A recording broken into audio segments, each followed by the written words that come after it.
এবং যারা শুনছেন, শুভ দুপুর। কেমন আছো তোমরা? পড়াশোনা কেমন চলছে তোমাদের?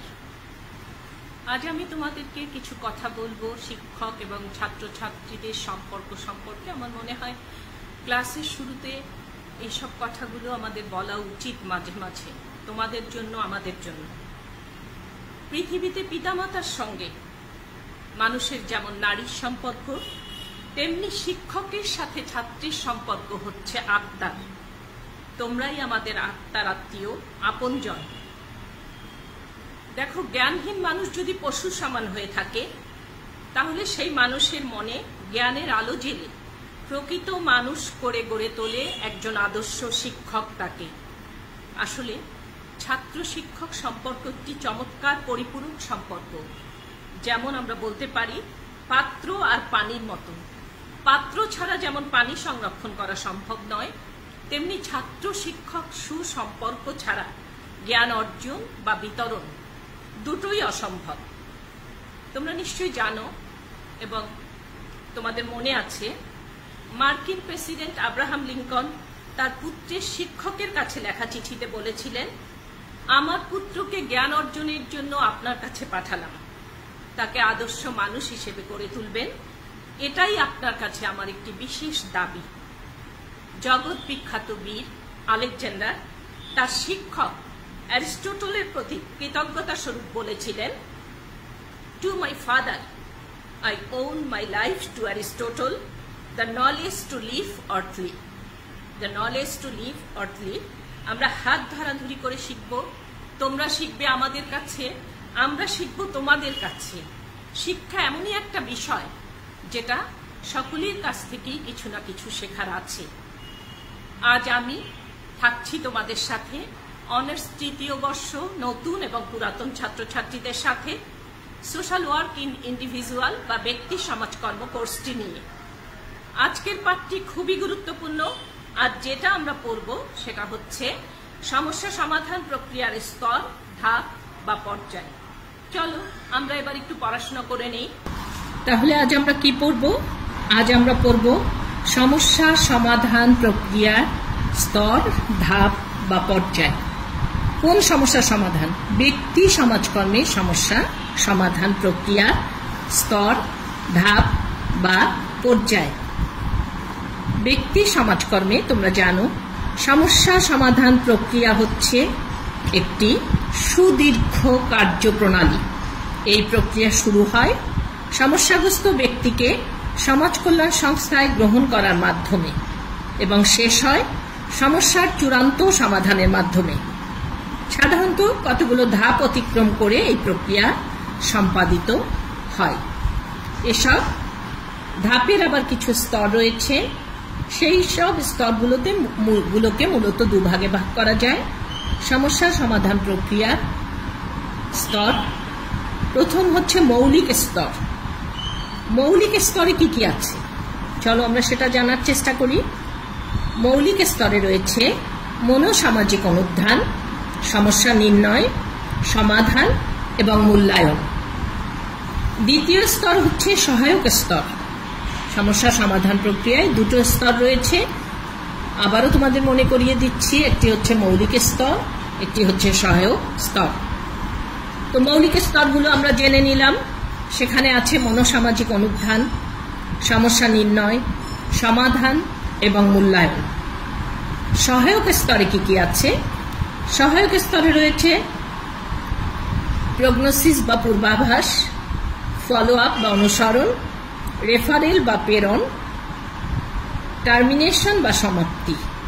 পূর্বাভাস, অনুসরণ, প্রেরণ এবং সমাপ্তি।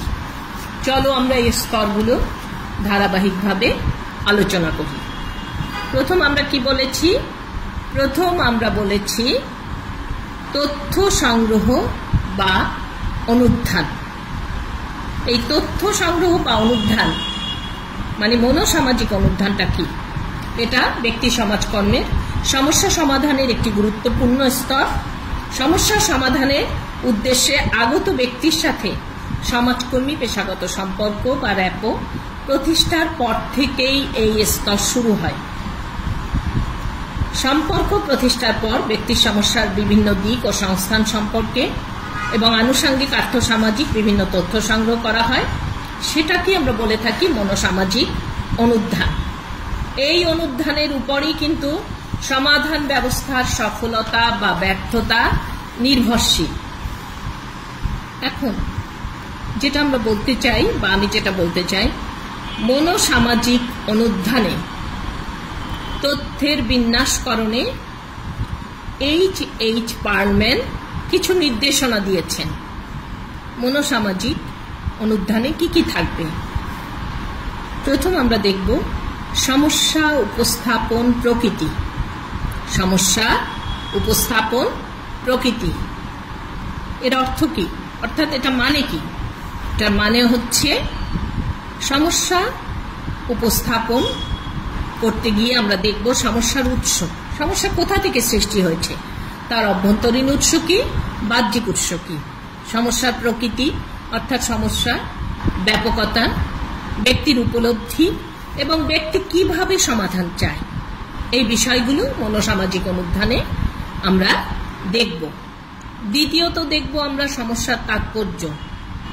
ব্যক্তি, তার পরিবার ও সমষ্টির কাছে সমস্যার প্রভাব ও গুরুত্ব সম্পর্কে তথ্য সংগ্রহ করা। সমস্যাটিকে তারা কিভাবে দেখছে সেই সম্পর্কিত তথ্য সংগ্রহ করা।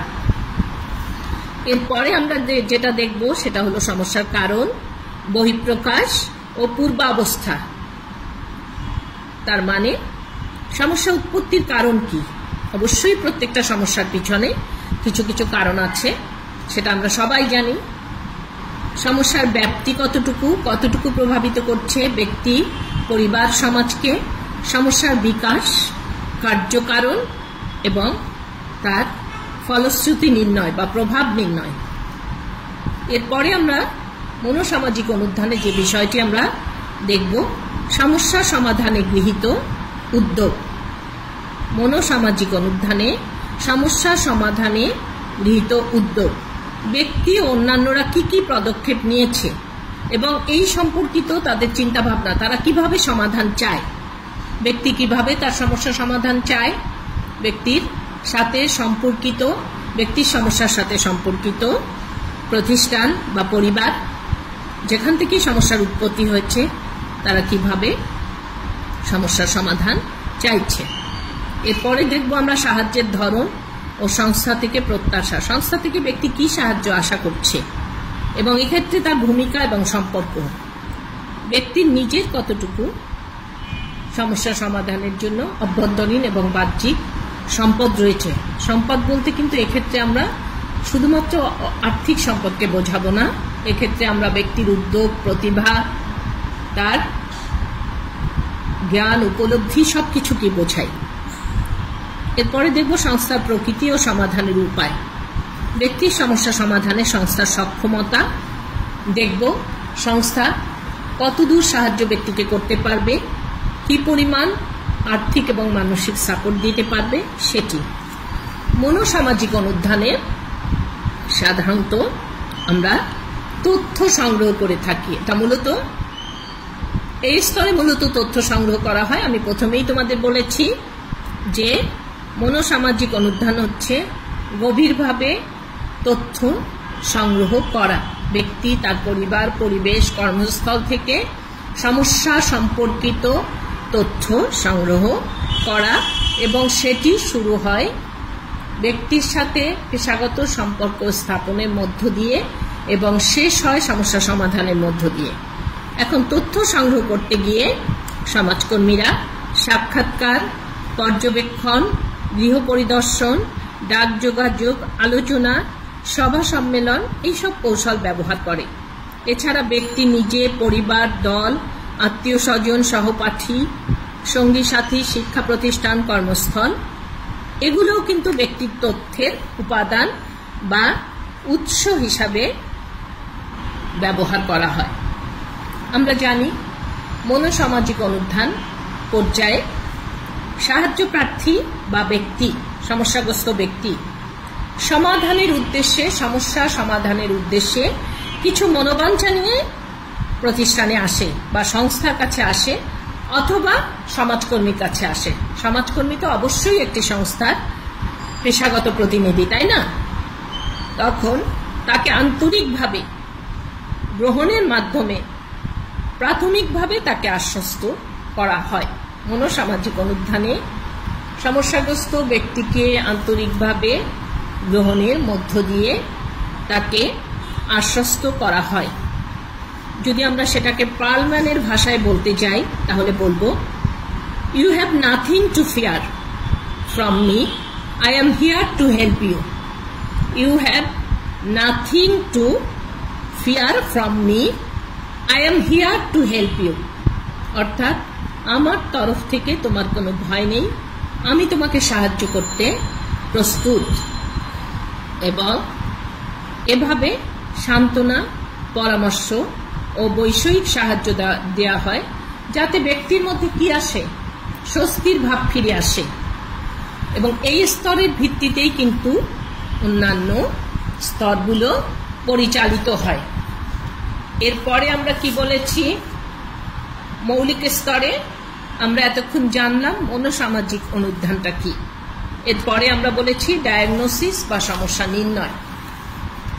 ডায়াগনোসিস বা সমস্যা নির্ণয় বলতে কি বোঝায়? ব্যক্তি সমাজকর্মে সমস্যা সমাধান প্রক্রিয়ার বিশেষ গুরুত্বপূর্ণ ধাপ হচ্ছে সমস্যা নির্ণয়। এই ধারণাটি মূলত চিকিৎসা বিজ্ঞান থেকে গৃহীত হয়েছে। এটি এমন একটি গতিশীল ও মানসিক প্রক্রিয়া যার ভিত্তিতে সমাধান পরিকল্পনা গৃহীত হয়। ব্যক্তি ও তার সমস্যা এবং সংস্থা সংক্রান্ত বিভিন্ন তথ্যের আলোকে সমস্যার বিভিন্ন দিক সম্পর্কে পরীক্ষা নিরীক্ষা করে সমাধানের উপায় যাচাইয়ের জন্য প্রণীত নকশাকে আমরা সমস্যা নির্ণয় বলে থাকি। তাহলে সমস্যা নির্ণয় বলতে কি বোঝায় আমরা আরেকটু জেনে নেই। সমাজ কল্যাণ অভিধানের সংজ্ঞা অনুযায়ী সাহায্য প্রার্থীর ব্যক্তিত্ব ও সমস্যার সাথে সংশ্লিষ্ট অবস্থার সঠিক ও প্রকৃত সংজ্ঞা জানার প্রচেষ্টাই হচ্ছে সমস্যা নির্ণয়। সমস্যা নির্ণয় শুরু হয় প্রথম সাক্ষাৎকার থেকে এবং সমাধানের মাধ্যমে এর পরিসমাপ্তি ঘটে। এটি দ্বারা ব্যক্তির সমস্যার প্রকৃতি নির্ণয় করা হয় এবং সার্বিক পরিস্থিতি সম্পর্কে পেশাগত সিদ্ধান্ত গৃহীত হয়। সমস্যা নির্ণয়ের ক্ষেত্রে সাধারণত ব্যক্তির সমস্যার বিভিন্ন দিক, প্রকৃতি, ব্যক্তির ব্যক্তিত্ব নির্ণয় করা হয় এবং সমাধান পরিকল্পনা প্রণয়ন করা হয়।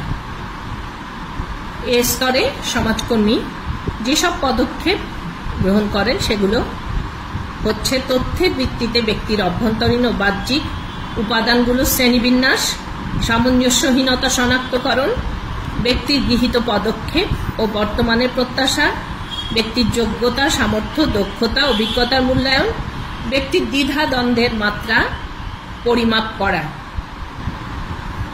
ঠিক আছে? তাহলে সমস্যা নির্ণয় কি আমরা বুঝতে পেরেছি? ব্যক্তি সমাজকর্মে সমস্যা নির্ণয় হবে গতিশীল, নমনীয়। এখানে চূড়ান্ত ও সম্পূর্ণ বলে কিছুই থাকবে না। এটি পরিবর্তনশীল পরিস্থিতির সাথে সামঞ্জস্য রেখে পরিবর্ধন এবং ব্যাখ্যা উপযোগী হবে। ঠিক আছে? এখন সমস্যা নির্ণয়ের কিন্তু কিছু শ্রেণী বিভাগ আছে, যেমন গতিশীল সমস্যা নির্ণয়, চিকিৎসামূলক সমস্যা নির্ণয়, ঐতিহাসিক বা উৎপত্তিগত সমস্যা নির্ণয়। গতিশীল সমস্যা নির্ণয় আমি তোমাদেরকে বলেছি, এই প্রক্রিয়ার সমস্যার বিভিন্ন উপকরণ, কারণ ও শক্তির আন্তঃক্রিয়া নির্ধারণ করা হয়। পার্লম্যানের মতে গতিশীল সমস্যা নির্ণয় ব্যক্তির সমস্যা পরিস্থিতিতে ক্রিয়াশীল শক্তির এক ধরনের প্রস্থচ্ছেদ বা আন্তঃক্রিয়ার দৃষ্টিভঙ্গি। এই শক্তিগুলো ব্যক্তির নিজের সমাজ পরিস্থিতি ও তার পরিবেশের মাঝে ক্রিয়াশীল। এক্ষেত্রে কি কি উদ্ঘাটন করব আমরা? সমস্যা সংক্রান্ত যাবতীয় তথ্য, সমস্যার কারণ সম্বলিত বিশেষ তথ্য, ব্যক্তি ও সংশ্লিষ্ট অন্যদের কল্যাণের পথে বাধাদানকারী উপাদান, ব্যক্তির গৃহীত উদ্যোগ এবং অবলম্বন, সংস্থার সম্পদ, সামর্থ্য এবং ব্যক্তির প্রত্যাশার সাথে তার সামঞ্জস্যতা। চিকিৎসামূলক সমস্যা নির্ণয়, ক্লিনিক্যাল ডায়াগনোসিস। এতে ব্যক্তির অসুস্থতার ধরন অনুযায়ী তাদের শ্রেণীবিন্যাসের প্রচেষ্টা চালানো হয় এটি ব্যক্তির ব্যক্তিত্বের নির্দিষ্ট ধরন ও গুণাগুণ, অসামঞ্জস্যতা, আচরণের প্রয়োজন, ধরন বা ভূমিকা পালনে যে সমস্যার সৃষ্টি করে সেগুলো শনাক্ত করা হয়। এরপরে আমরা বলেছি ঐতিহাসিক সমস্যা নির্ণয় বা ইথোলজিক্যাল ডায়াগনোসিস। এটি কি? এটি হচ্ছে সমস্যার ইতিহাস বা উৎপত্তিগত কারণ নির্ণয় হচ্ছে ঐতিহাসিক সমস্যা নির্ণয়। এখানে সমস্যার তাৎক্ষণিক কারণ নয়, বরং উৎপত্তি ও জীবন ইতিহাস উদ্ঘাটনের প্রচেষ্টা চালানো হয়, যেগুলো সচরাচর ব্যক্তির ব্যক্তিত্ব ভূমিকা পালনে সমস্যার সৃষ্টি করেছে, সেগুলোই এখানে খুঁজে বের করা হয়। তাহলে আমরা কি পড়লাম? মনোসামাজিক অনুধান, ডায়াগনোসিস বা সমস্যা নির্ণয়। এরপরে আমরা পড়ব সমাধান। ব্যক্তি সমাজকর্মের সমস্যা সমাধান প্রক্রিয়ায় এই স্তরে সমাধান বলতে কি বোঝায় সেটি আমরা জানার চেষ্টা করি। সমাধান, সমস্যা সমাধান ব্যক্তি সমাজকর্মের সবচেয়ে গুরুত্বপূর্ণ অবিচ্ছেদ্য অংশ। সমগ্র সমস্যা সমাধান প্রক্রিয়ায় এটি হচ্ছে প্রাণবন্ত, গঠনমূলক, সুশৃঙ্খল ও ধারাবাহিক পদ্ধতি। ব্যক্তি সমাজকর্মে যে প্রক্রিয়ায় সমস্যাগ্রস্ত ব্যক্তির সমস্যা সমাধান করা হয় তাকে সমাধান ব্যবস্থা বলে। মনোসামাজিক অনুধান সমস্যা নিরূপণ প্রক্রিয়ার মূল্যায়ন মোতাবেক সমস্যা সমাধান পরিকল্পনা গৃহীত হয়। হুসাইন এবং আলাউদ্দিনের মতে ব্যক্তি সমাজকর্মের সমাধান বলতে গৃহীত ব্যবস্থাবলীর প্রয়োগ বা সাহায্য প্রার্থীর সমস্যা কার্যকরভাবে সমাধানের সহায়তায় সমাধান পরিকল্পনা প্রণয়নকে বোঝায়। তাহলে কি বলতে পারি আমরা? ব্যক্তি সমাজকর্মে সমস্যা সমাধান বলতে এমন এক কর্মপদ্ধতি বোঝায়, কর্মপদ্ধতিকে যা সুপরিকল্পিত ও সুব্যবস্থিত কাঠামোর মধ্যে ব্যক্তি ও তার পরিবারের ভূমিকা পালন এবং নির্দিষ্ট ক্ষেত্রে অভিযোজন ক্ষমতার পুনরুদ্ধার জোরদার উন্নতি বিধানে সক্ষম করে তোলে। সমাধান ব্যবস্থা তিনটি বিষয়ের ভিত্তিতে বাস্তবায়িত হয়। একটি হচ্ছে সমস্যা নির্ণয়, 2 হচ্ছে সম্পদের ব্যবহার, 3 হচ্ছে কর্মী এবং সাহায্য প্রার্থীর যৌথভাবে স্বীকৃত লক্ষ্য। এছাড়া সমাধান ব্যবস্থাকে কিন্তু মনে রাখতে হবে তোমাদের, আমরা 2 ভাগে ভাগ করতে পারি। সমাধান ব্যবস্থাকে আমরা 3 ভাগে ভাগ করতে পারি। এক হচ্ছে প্রত্যক্ষ সমর্থনমূলক পদ্ধতি, পরোক্ষ বা সংশোধনমূলক পদ্ধতি, 3 হচ্ছে বৈষয়িক সাহায্য প্রদান পদ্ধতি। বৈষয়িক সাহায্য প্রদান পদ্ধতি। প্রত্যক্ষ বা সমর্থনমূলক পদ্ধতি বলতে কি বোঝায়, অর্থাৎ এখানে কি কি আছে, কিভাবে আমরা প্রত্যক্ষ সমর্থনমূলক পদ্ধতির সাহায্যে সমাধান করব। এই পদ্ধতিতে ব্যক্তির সুপ্ত প্রতিভার বিকাশ, সামঞ্জস্য বিধান ক্ষমতার উন্নয়ন এবং ভূমিকা পালন ক্ষমতার উন্নয়ন ঘটানো হয়। এজন্য প্রতিরক্ষা কলাকৌশল কাঠামোতে কার্যকর পরিবর্তন আনা হয়। যেমন এই ক্ষেত্রে কি করা হয়? পুনঃনিশ্চয়তা প্রদান করা হয়, সহায়ক তথ্য প্রদান করা হয়, সাহায্য প্রার্থীর সাথে যুক্তিযুক্ত আলোচনা করা হয় সমস্যা নিয়ে, প্রত্যক্ষ হস্তক্ষেপ করা হয় প্রয়োজনে, উপদেশ নির্দেশনা প্রদান করা হয়, সমস্যার বাস্তব সীমা নির্ধারণ করা হয়, মুক্ত আলোচনা করা হয়, আত্মসচেতনতা সৃষ্টি করা হয় এবং প্রদর্শনমূলক আচরণ দেখা হয়। দ্বিতীয়ত আমরা কি বলেছিলাম? সমস্যা সমাধানের 2 নম্বর উপায় হচ্ছে পরোক্ষ বা সংশোধনমূলক পদ্ধতি। এই পদ্ধতিতে ব্যক্তির গৃহীত বিভিন্ন ব্যবস্থা, দৃষ্টিভঙ্গি, চিন্তাভাবনা, ক্ষমতা, প্রতিক্রিয়া প্রভৃতির মধ্যে প্রয়োজনীয় সংশোধন আনা হয়। এই সংশোধন আনার যে কৌশল সেগুলো হচ্ছে ব্যাখ্যা প্রদান, সচেতন ও অবচেতনভাবে সৃষ্ট অসন্তুষ্টি উপলব্ধিতে সহায়তা প্রদান, বর্তমান আচরণের উপর অতীতের অযৌক্তিক প্রভাব বুঝানো ব্যক্তিকে উপদেশ, নির্দেশনা এবং তত্ত্বাবধান। সমাধান প্রক্রিয়ার 3 নম্বর যে পদ্ধতির কথা আমরা বলেছি, বৈষয়িক সাহায্য প্রদান পদ্ধতি। সমস্যা আপাত সমাধানে বা তাৎক্ষণিক সমাধানে প্রাথমিকভাবে প্রয়োজনীয় বস্তুগত সাহায্য যেমন অর্থ, দ্রব্য সামগ্রী প্রভৃতি দিয়ে সমাধানের চেষ্টা করা হয়। এটিকে আমরা সাময়িক সমাধান বলে থাকি। তাহলে সমাধান ব্যবস্থা তোমরা নিশ্চয়ই বুঝতে সক্ষম হয়েছ। সমাধান ব্যবস্থা বুঝতে আমরা পেরেছি। এখন আমরা বলবো, আমরা কিন্তু বলেছিলাম কি, আমরা বলেছিলাম সমস্যা সমাধান প্রক্রিয়া বা স্তরের 2টো ধাপ আছে, একটা হচ্ছে মৌলিক ধাপ আর একটা সহায়ক ধাপ। আমরা এখন পড়ছি মৌলিক ধাপ। এর মধ্যে আমরা মনোসামাজিক অনুধান করলাম, সমস্যা নির্ণয় করলাম, সমাধান করলাম। এর পরেরটি হচ্ছে মূল্যায়ন বা ইভালুয়েশন। মূল্যায়নটা কি তোমরা নিশ্চয়ই কম বেশি অবগত আছো। ব্যক্তি সমাজকর্মে সমস্যা সমাধান প্রক্রিয়ার একটি ধারাবাহিক এবং ক্রমাগত প্রক্রিয়া হচ্ছে মূল্যায়ন। এটি শুরু থেকে শেষ অবধি অব্যাহত থাকে। সমস্যা সমাধানের শুরু থেকে শেষ পর্যন্ত এটি কাজ করে থাকে। আমরা কি বলতে পারি? At this stage, the social worker evaluates the steps so far taken to help the client. At this stage, the social worker evaluates the steps so far taken to help the client. মূল্যায়নের মাধ্যমেই সমাজকর্মী গৃহীত ব্যবস্থার সফলতা ব্যর্থতা সম্পর্কে বুঝতে পারেন এবং প্রয়োজনীয় সংশোধন আনতে পারেন। এক্ষেত্রে প্রাথমিকভাবে বিবেচ্য বিষয় হচ্ছে সাহায্য প্রার্থীর সমস্যা ও সংস্থার গ্রহণযোগ্যতা, সম্পদ, ব্যক্তির সামর্থ্য, দুর্বলতা, নির্ভরশীলতা, আচার আচরণ, দৃষ্টিভঙ্গি, প্রত্যাশা ও সম্পদ। তাহলে মূল্যায়ন বুঝতে পেরেছ? মূল্যায়ন হচ্ছে একটি ধারাবাহিক প্রক্রিয়া।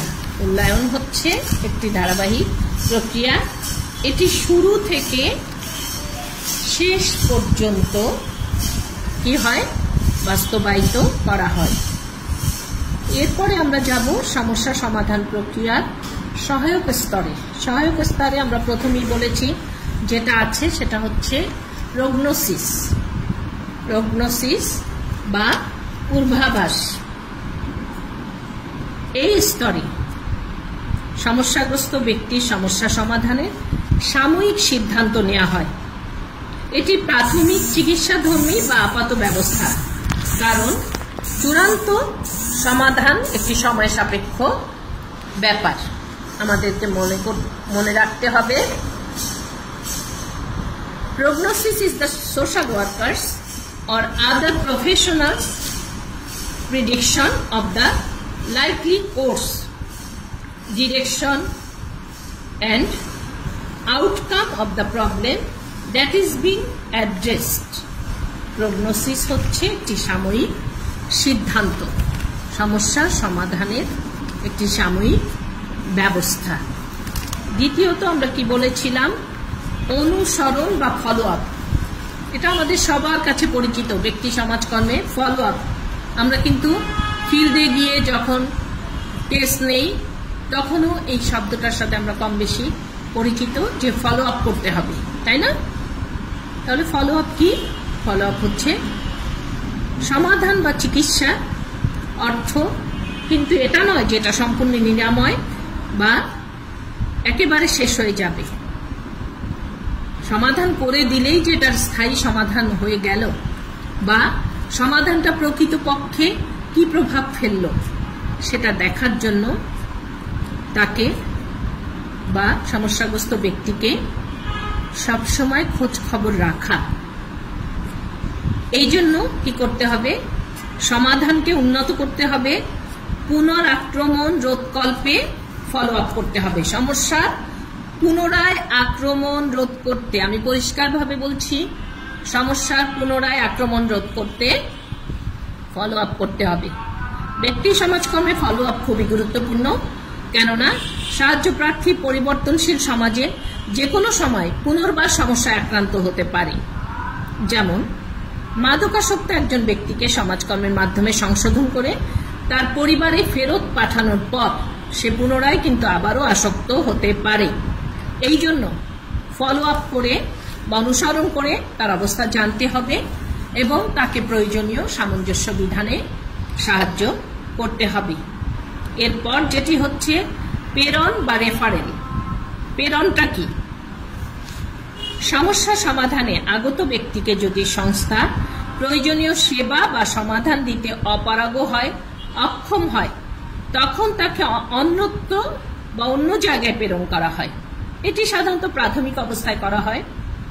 এক্ষেত্রে যে বিষয়গুলো বিবেচনা করা হয়: সংস্থার সীমাবদ্ধতা, সমাজকর্মীর সীমাবদ্ধতা, ব্যক্তি ও তার আত্মীয় স্বজনের মতামত, তারা যদি অন্য জায়গায় প্রেরণ করতে চায়, সহযোগিতা, প্রেরণকৃত সংস্থার সম্ভাব্য অবস্থা, সাহায্য প্রার্থীর হতাশা নিরসন।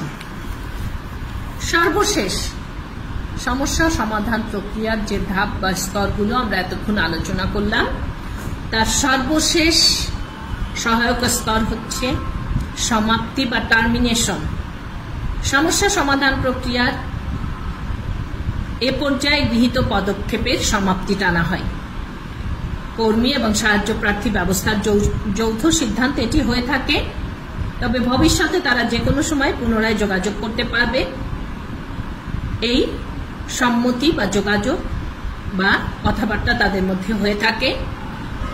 সমাপ্তির ক্ষেত্রে যে বিষয়গুলো বিবেচ্য বিষয়, সেগুলো হচ্ছে লক্ষ্য অর্জন, অর্থাৎ লক্ষ্য কতটুকু অর্জিত হয়েছে, সমস্যা সমাধানের যে পরিকল্পনা করা হয়েছিল তা অর্জিত হয়েছে কিনা, সময়ের সমাপ্তি, সমস্যার সম্পদজনক সমাধান, যথাযথ সম্পদ ও শ্রম ব্যয় যৌথ সিদ্ধান্ত, সাহায্য প্রার্থীর সন্তুষ্টি, আত্মনির্ভরতা সৃষ্টি এবং সমাজকর্মীর সর্বোচ্চ প্রচেষ্টা। মনে রাখতে হবে, ব্যক্তি, সমস্যা এবং সমাধান এটি একটি ধারাবাহিক প্রক্রিয়া, যা কিন্তু শেষ হবার নয়, তাই না?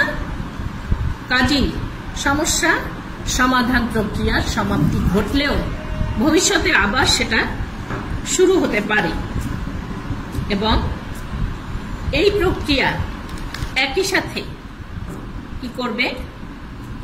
কর্মী এবং সাহায্য প্রার্থী প্রথম সাক্ষাৎকার থেকে যতক্ষণ পর্যন্ত চলবে তার মধ্যে তাদের মধ্যে একটি সম্পর্ক প্রতিষ্ঠিত হবে, পেশাগত সম্পর্ক, এবং সুন্দরভাবে ধারাবাহিকভাবে তারা অগ্রসর হয়ে পরস্পর আলোচনা করে নিজস্ব সন্তুষ্টির মাধ্যমে তারা সমাধান প্রক্রিয়ায় চলে আসবেন। ছাত্রছাত্রীবৃন্দ, এতক্ষণ যা কিছু আলোচিত হলো এবং যেসব স্লাইড তোমাদের দেখানো হলো, সেটার মূল কথা হচ্ছে ব্যক্তি সমাজকর্মের সমস্যা সমাধান প্রক্রিয়ায় আমাদের এই সব ধাপগুলো অতিক্রম করেই ব্যক্তির সমস্যা সমাধানে কাজ করতে হবে। সবাই নিশ্চয়ই বুঝতে পেরেছ। কেউ যদি কোনো কিছু না বুঝে থাকো, আমি আশা করব আমার ক্লাসটি তোমরা আবার দেখে নেবে, অথবা যে কোনো প্রশ্ন থাকলে মেসেঞ্জারে আমাকে তোমরা করতে পারবে। আমরা সমাজকর্মী, তাই না? তাই কোনো কিছুই বাইরে থেকে দেখে আমরা সিদ্ধান্তে পৌঁছাবো না। অন্ধ ছেলের গল্পের মতো যেন সেই ভুল আমাদের না হয়, সেজন্য তথ্যের গভীর বিশ্লেষণ জরুরি ইতিবাচক মনোভাবের। মনে রেখো, খারাপ সময় হচ্ছে পৃথিবীর শ্রেষ্ঠ শিক্ষক। মানসিক শান্তি তোমরা বজায় রাখো, একাগ্র হও, পাঠে মনোনিবেশ করো, মেন্টাল ব্যালেন্স রাখো, চাপ না নিয়ে নিজেকে কাউন্সিলিং করো, নিজেই নিজেকে কাউন্সিলিং করো। কিছু অনলাইন কোর্স করে নিতে পারো পড়াশোনার পাশাপাশি। এই সময়ে আশাবাদী হও, তাহলেই ভুল সময়গুলো ফুল হয়ে ফুটবে। মনে রেখো, দেখবার জন্য যেমন আমাদের চোখের আলোর প্রয়োজন, ঠিক তেমনি কোনো প্রত্যয় বা সফলতা অর্জন করবার জন্য আমাদের ভাবনার প্রয়োজন। তাই আমাদের ভাবতে হবে, পড়তে হবে বেশি করে। পরিশেষে আমি যে কথাটা তোমাদের বলতে চাই, রবীন্দ্রনাথের ভাষায়, মন রে তাই কহ যে, ভালো মন্দ যাহাই আসুক সত্তরে লও সহজে। সকলের জন্য নিরন্তর ভালোবাসা ও স্নেহ। আশা করি সবাই সুস্থ থাকবে, ভালো থাকবে এবং পড়াশুনো করবে। আবারও দেখা হবে। খোদা হাফেজ।